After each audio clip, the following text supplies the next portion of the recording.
బ్రహ్మోత్సవం బహురూపధారునికి బ్రహ్మోత్సవం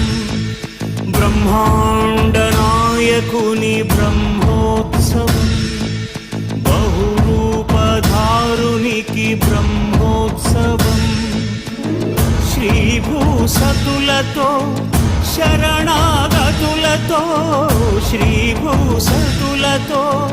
శరణాగతులతో 7 కొండల పైన చక్కగా బ్రహ్మరూపునికి